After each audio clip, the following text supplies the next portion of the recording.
What is up, guys? This is Physics 2212 Lab 3 bar magnets. Here's a quick overview of everything we're going to be going over in this lab.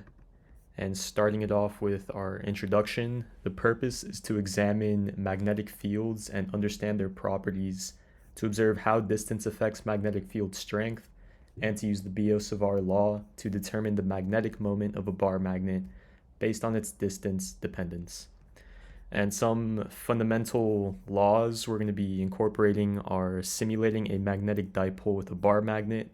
We're going to be using the Biot-Savart laws, which are this one in its most general form, and we can apply this one in this lab specifically, and the distance dependence formula of a bar magnet.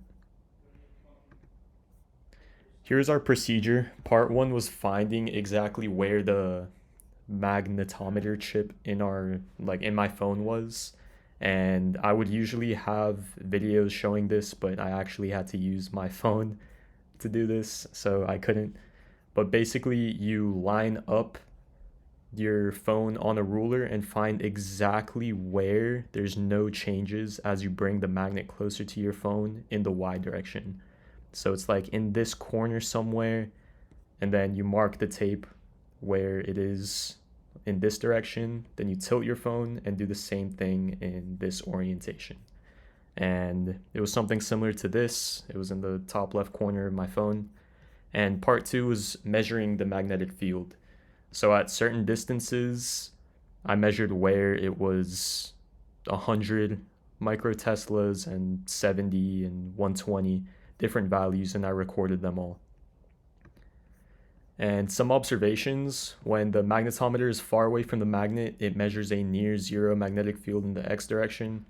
This is true because far away, the magnet will not affect the magnetometer, but it's still non-zero because of just magnetic fields in the area.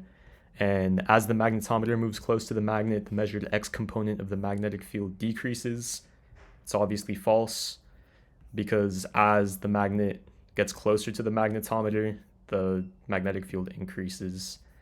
And the position of the magnetometer has no effect on the measured x component of the magnetic field. That is also false because its position matters. Here's some of the data I recorded, and more closely we can look at our code right here, where we have some physical constants. We create the bar magnet at the origin, and we create a function to calculate the magnetic field with our R magnitude, R hat, and then plugging in those into our Biot-Savart law formula. Then we return that.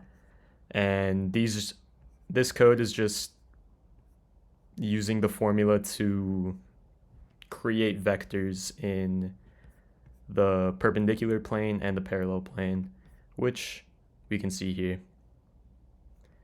The magnetic fields go this way on the parallel axis and point the opposite way on the perpendicular axis. And this is the one that's 45 degrees away from the bar magnet itself. As we go on, we get some results. This is the theoretical off-axis and the experimental off-axis. It's a little bit off, but there's a lot of things that could affect the calculation, such as the magnetometer itself, distances, even if your phone isn't aligned with the Earth's North Pole, that can change some of the exact values you get. And the conclusion: what if you hadn't oriented your experiment to compensate for the magnetic north and had instead laid out your meter stick in some intermediate angle with respect to Earth's magnetic field? How would your results have changed?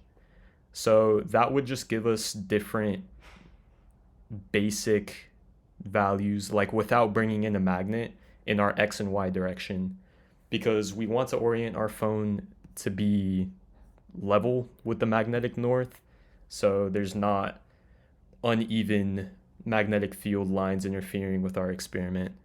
And what if you were to stick two identical magnets together end to end and run this experiment again? How would your measurements differ? So we'd just get stronger magnetic fields, because I actually did try this. If you stick two of these magnets together, it pretty much doubles the magnetic field that's measured. So that's it for this lab. Thank you so much for listening.